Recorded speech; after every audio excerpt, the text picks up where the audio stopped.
J'ai 75 ans maintenant, et je ne me souviens de personne d'autre que la reine. Coup de théâtre au sein de la famille royale britannique.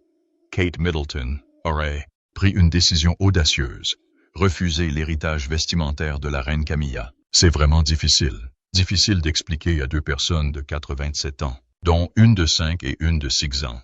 Si les choix vestimentaires royaux symbolisent souvent des significations plus profondes, ce refus inattendu laisse entrevoir une dynamique sous-jacente susceptible de remodeler la perception de la tradition et de l'identité personnelle au sein de la monarchie. Le prince Charles et Camilla quittent Clarence House pour leur réception en soirée. Kate porte une nouvelle robe signée Sarah Burton, qui a dessiné sa robe de mariée.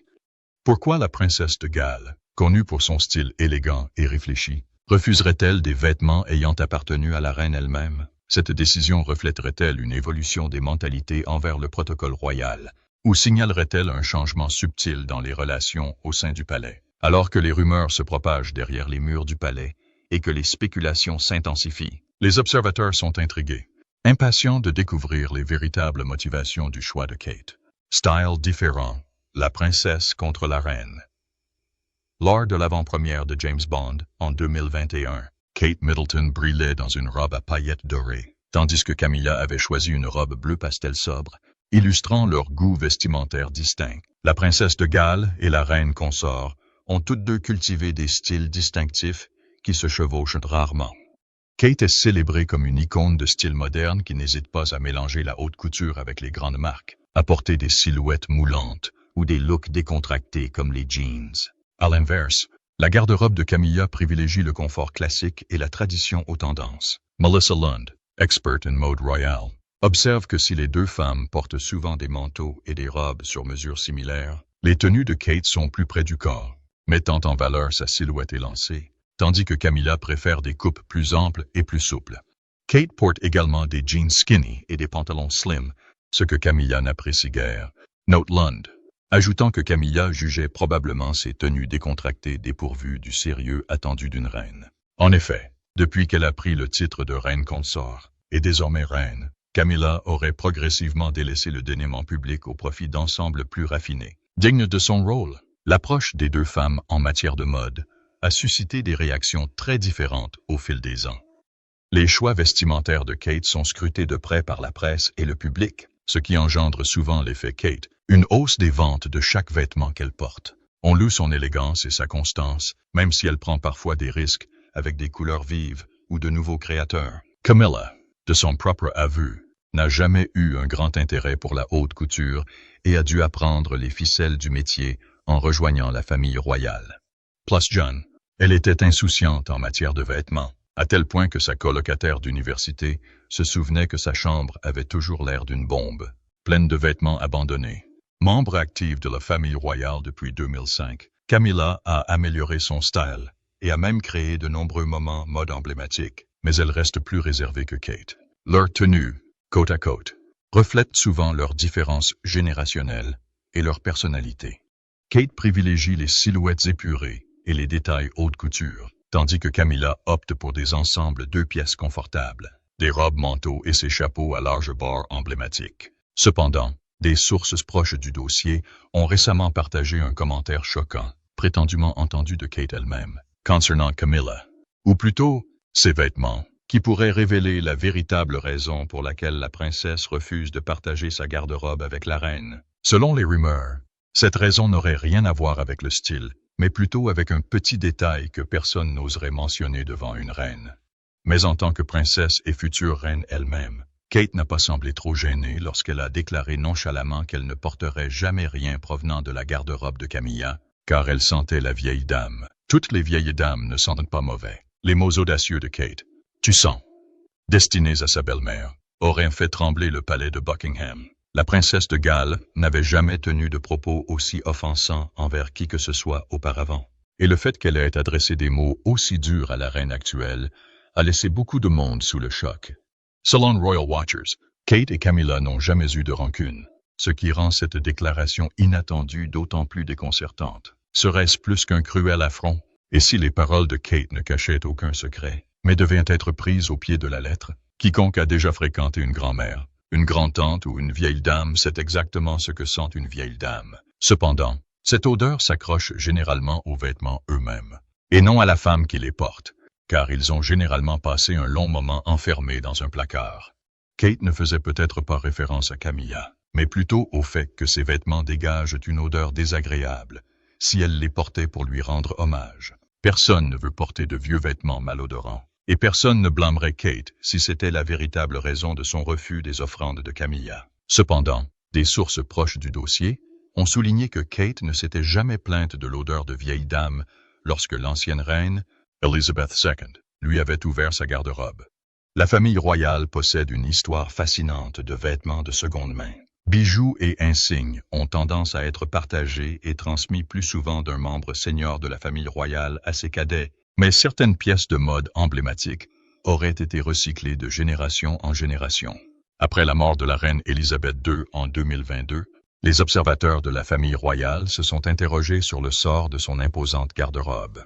Selon Ingrid Seward, rédactrice en chef du magazine Majesty, la garde-robe de la reine sera probablement principalement partagée entre Kate Middleton et Camilla. Alors reine consort, Kate, future reine, aura la priorité sur les tenues d'Élisabeth. Seward a affirmé que Kate hériterait d'un nombre considérable d'ensembles de la défunte reine, tandis que Camilla recevrait ce qui resterait. Cependant, de nombreuses tenues historiques seront finalement conservées dans un fonds royal ou des musées plutôt que d'être portées à nouveau. En effet, les experts ont souligné que certains des vêtements les plus célèbres de la reine Élisabeth, comme sa robe de couronnement et ses ensembles du jubilé, sont destinés à être exposés, traités comme des objets nationaux. Il est important de noter que l'héritage vestimentaire n'est pas une règle stricte, mais plutôt un mélange de traditions sentimentales et de réutilisation pratique. Il est arrivé que des membres de la famille royale portent les tenues de leurs prédécesseurs en hommage ou par mesure d'économie. Un exemple récent est celui de la princesse Béatrice, qui a emprunté une robe vintage Norman Hartnell de la garde-robe de la reine Élisabeth, portée dans les années 1960, et l'a réadaptée pour en faire sa robe de mariée en 2020. Un geste qui honore l'héritage de sa grand-mère, tout en donnant une nouvelle vie à une magnifique robe ancienne. Aucune princesse ne s'est jamais plainte des odeurs de vieille dame en revêtant les vêtements de seconde main de la reine Élisabeth II, même si l'on peut affirmer sans se tromper que certains de ces vêtements ont dû séjourner longtemps dans ces immenses placards. Bien que la reine fût connue pour recycler ses tenues, elle avait chaque jour des milliers de robes et de manteaux parmi lesquels choisir, et il est probable que certains d'entre eux étaient imprégnés de ce que l'on pourrait appeler une odeur de vieille dame. Son odeur était-elle suffisamment royale pour être ignorée? Dans ce contexte, les affirmations selon lesquelles Kate aurait rejeté l'héritage vestimentaire de Camilla suggèrent une rupture consciente avec les conventions. Cela pourrait laisser entendre que Kate a choisi de ne pas accepter les propositions de tenue ou de créateurs favoris de Camilla, ou même de refuser de porter certains vêtements de famille que Camilla a contribué à transmettre. Une rumeur et des tabloïds prétendent que Kate refusait discrètement de porter des vêtements de seconde main provenant de la garde-robe de Camilla, préférant conserver son propre style. Un geste interprété par certains initiés du palais comme un affront à la reine consort. Et si le commentaire sur l'odeur de vieille dame sur les vêtements de Camilla était vrai, son geste passerait d'un léger affront à une véritable défiance. Bien que les preuves concrètes d'un tel refus soient rares, le palais n'ayant confirmé aucune information de ce genre, cette idée en dit long sur le soin avec lequel les membres de la famille royale préservent leur image de marque. Il arrive que les femmes de la famille royale partagent des vêtements. Par exemple, Kate et Sophie, duchesse d'Édimbourg, ont échangé en privé des conseils et des pièces de mode sans se prononcer sur les odeurs persistantes. Cependant, un héritage direct d'un membre de la famille royale vivant à un autre est inhabituel. Si Camilla a effectivement offert à Kate une partie de sa garde-robe, ou s'attendait à ce qu'elle adopte une partie de son nouveau style royal, il semble que Kate ait poliment refusé. Au lieu de cela, Kate continue de tracer sa propre voie vestimentaire, davantage en phase avec l'héritage de la princesse Diana et de la reine Élisabeth II qu'avec les goûts de Camilla. Son choix est probablement une simple question de goût, et pourtant, elle souhaite peut-être garder l'odeur de vieille dame de Camilla à distance, en évitant tous les vêtements qui lui ressemblent même vaguement. Critiques de mode et faux pas, selon les observateurs de la famille royale. Il pourrait y avoir une autre raison pour laquelle Kate insiste pour garder ses distances avec la garde-robe de Camilla, et cela n'a rien à voir avec son odeur de vieille dame. Contrairement à Kate, Camilla a souvent été scrutée pour ses choix vestimentaires. Un exemple notable est le choix de Camilla pour une combinaison bleu cobalt éclatant lors d'un festival littéraire en juin 2023. Une pièce tout en un bien loin du code vestimentaire royal habituel. Cette combinaison audacieuse, avec sa coupe ample et fluide et sa couleur éclatante, a été largement critiquée comme un faux pas vestimentaire qui contrastait avec l'image soignée habituelle de la famille royale. La combinaison est un vêtement une pièce incontournable que la princesse Kate ne se laisserait jamais surprendre en public. The List rapporte que si Kate a essayé en privé une combinaison offerte par une amie créatrice, elle ne l'a jamais portée en public, préférant laisser cette tendance à d'autres, comme Camilla. Les réactions suscitées par la combinaison de Camilla soulignent la diversité des perceptions des incursions mode de chaque membre de la famille royale. Ce qui pourrait être salué comme audacieux pour Kate peut être perçu comme une erreur de jugement pour Camilla. Sa plus grande erreur vestimentaire personnelle s'est produite le jour de son mariage avec Charles en 2005. Elle a accidentellement porté 2 chaussures dépareillées avec des talons de hauteur différentes, une erreur que la reine Élisabeth II elle-même a remarquée. Même si le public l'ignorait, Camilla a ensuite ri de l'incident dans un documentaire. Mais celui-ci montre combien les erreurs vestimentaires, aussi privées soient-elles, sont prises au sérieux au sein de la famille. Même les choix vestimentaires de Camilla ont suscité des critiques lorsqu'ils ont involontairement enfreint les normes royales. En mars 2019, elle est arrivée à une cérémonie du Commonwealth Day dans une tenue étrangement similaire à celle de la reine Élisabeth II. Toutes deux portant des manteaux et des chapeaux violets royaux, ce qui a conduit certains observateurs à désapprouver leur jumelage avec la monarque. Il est extrêmement rare qu'un membre subalterne de la famille royale imite aussi fidèlement la tenue de la monarque régnante, et certains y ont vu une rupture de protocole ou une rupture de communication entre stylistes. En toute honnêteté, la teinte de violet et les accessoires de Camilla étaient différents, et rien ne prouve qu'il s'agissait d'une imitation intentionnelle. Néanmoins, l'incident a alimenté l'idée que Camilla trébuche parfois en matière de mode, tandis que Kate est généralement perçue comme une diplomate irréprochable dans son style. Par exemple, lorsque Camilla a porté des ensembles Dior en 2023, une marque française liée à Meghan Markle dans les rumeurs, ses détracteurs ont spéculé sur une attaque vestimentaire contre les Sussex, illustrant ainsi à quel point les choix stylistiques de Camilla peuvent être perçus négativement. Kate, en revanche, est généralement saluée pour ses hommages mode réfléchis, comme le port de bijoux de la princesse Diana ou de tenues aux couleurs nationales lors de ses visites à l'étranger, plutôt que pour la controverse. La princesse de Galles pourrait ne pas vouloir s'associer à une personne connue pour ses erreurs vestimentaires, même s'il s'agit de la reine elle-même. Que Camilla ait vraiment l'air d'une vieille dame, ou qu'elle peine simplement à concilier sa vie passée de femme de la campagne avec son statut royal actuel, Kate refuse d'accepter ses vêtements de seconde main, et pour cela, Buckingham Palace tremble. Réaction du palais aux controverses de mode. Les questions de tenue royale peuvent paraître insignifiantes, mais au sein de la monarchie, elles sont imprégnées de protocoles et de gestion de l'image. Buckingham Palace reste généralement silencieux sur les discussions quotidiennes sur la mode, préférant garder son implication à huis clos. Par exemple, durant les premières années de Kate en tant que duchesse, après quelques involontaires clins d'œil à Marilyn Monroe avec des jupes trop amples, l'équipe de la reine Élisabeth lui a discrètement conseillé des mesures préventives, comme l'ourlet lesté de la propre garde-robe de la reine. De même, le personnel de la reine Camilla a dû peaufiner son approche pour éviter les conflits vestimentaires au sein de la famille. Un rapport révélateur a révélé que la garde-robe de Camilla, Jackie Meakin, avait initialement imposé une règle tacite interdisant à toute autre femme de la famille royale de porter la couleur préférée de Camilla, le bleu, lors du même événement.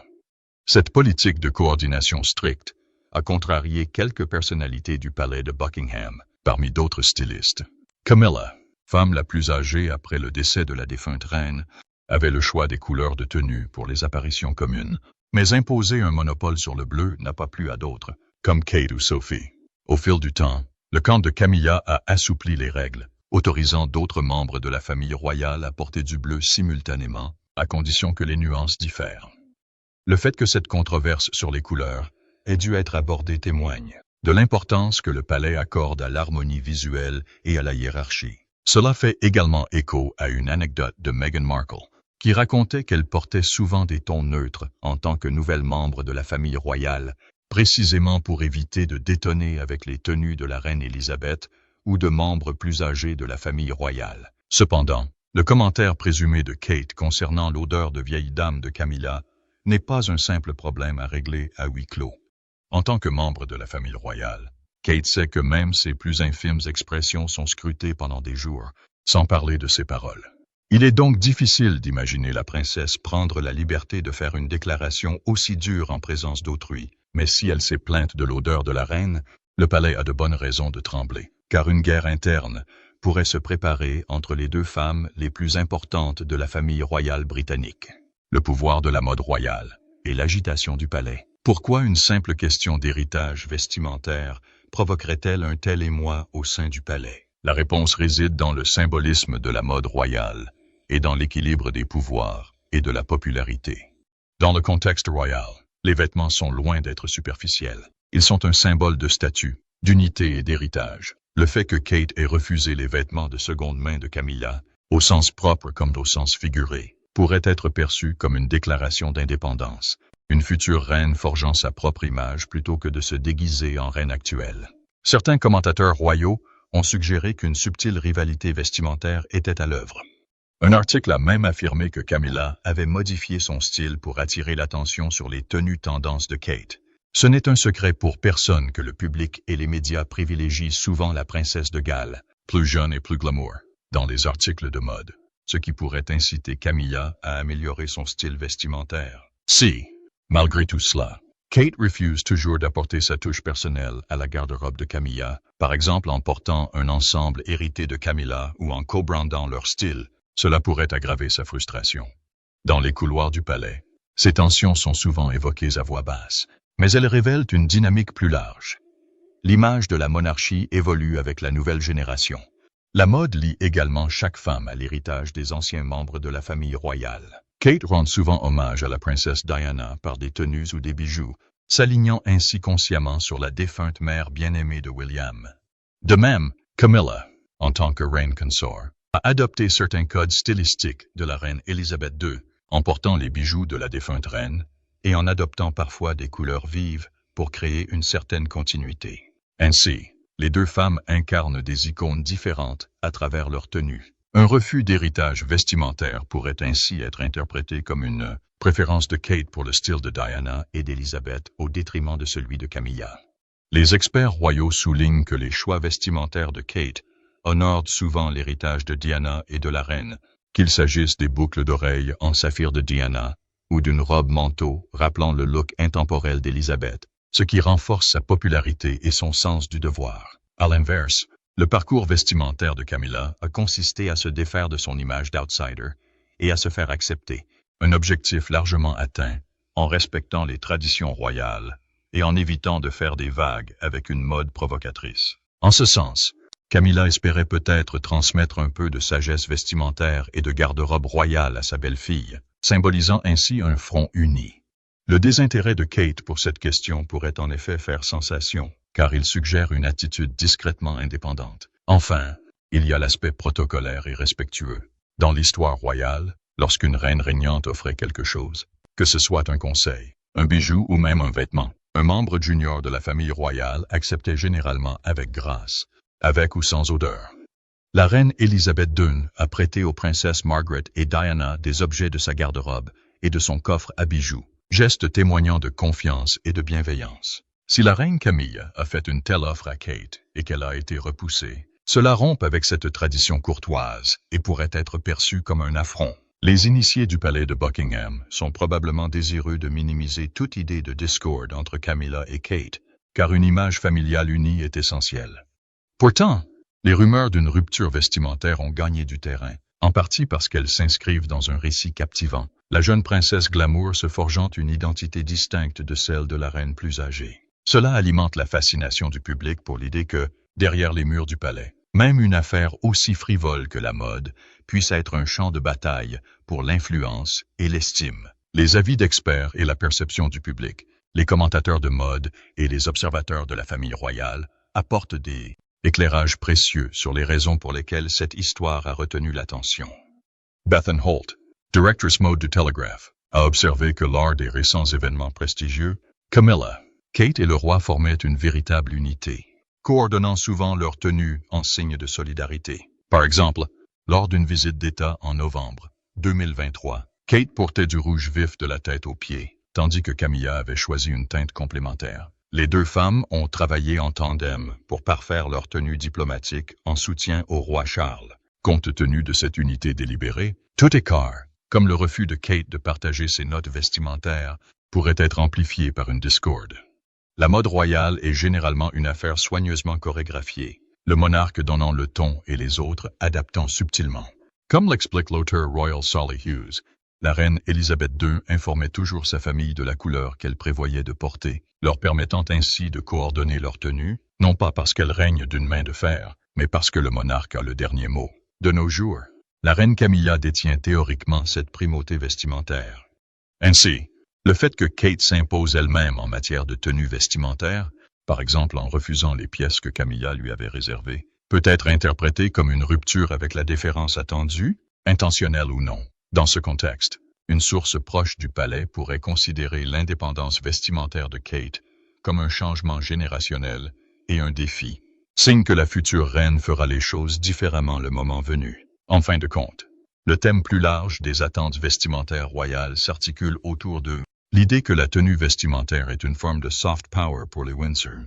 Chaque tenue publique peut soutenir une cause, rendre hommage à ses hôtes, susciter la fierté nationale ou susciter la bienveillance. La regrettée reine Élisabeth II l'avait bien compris, arborant des couleurs vives pour que les foules puissent toujours la repérer de loin. La princesse Diana l'avait également compris, utilisant ses vêtements pour véhiculer des messages d'empathie ou de liberté, comme lorsqu'elle portait la désormais emblématique robe Revenge. Aujourd'hui, la princesse de Galles utilise la mode pour renforcer son rôle de royale moderne et bienveillante. Ses choix vestimentaires allient souvent style et substance, attirant l'attention sur ses initiatives autant que sur les vêtements eux-mêmes. Pour la reine Camilla, son évolution vestimentaire, du style décontracté campagnard au chic royal, a contribué à sa reconnaissance publique durant son règne. Si Kate renonce effectivement à l'héritage vestimentaire de Camilla, cela pourrait simplement refléter le fait que chaque femme a une image publique distincte à préserver. La priorité de Kate est d'être perçue comme une femme de style, perpétuant à sa manière l'héritage de la monarchie. La priorité de Camilla est de renforcer sa dignité et son autorité de reine, même si cela implique parfois d'être éclipsée par la mode.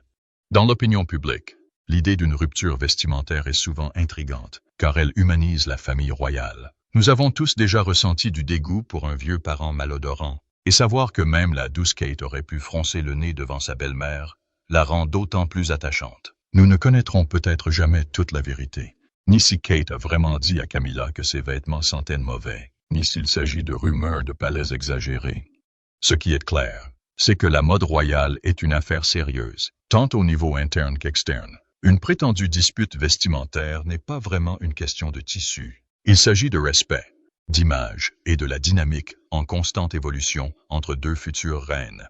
Comme l'a déclaré un proche du palais, se concentrer sur le travail, et non sur la garde-robe, est un noble idéal. Mais en réalité, la garde-robe d'un membre de la famille royale fait partie intégrante du travail, une œuvre très publique qui projette stabilité, unité ou, dans certains cas, rébellion silencieuse. Le rejet présumé par Kate Middleton de l'héritage vestimentaire de la reine Camilla, qu'il soit vrai ou non, a sans aucun doute ajouté une nouvelle dimension à la riche mosaïque des récits de mode royale. Pensez-vous que Kate se plaignait vraiment de l'odeur de Camilla, ou y a-t-il une autre raison derrière son choix de ne pas porter les vêtements de seconde main de la reine? Dites-nous ce que vous en pensez dans les commentaires ci-dessous. N'oubliez pas de vous abonner pour découvrir d'autres informations fascinantes sur le monde royal. Et à bientôt pour le prochain article.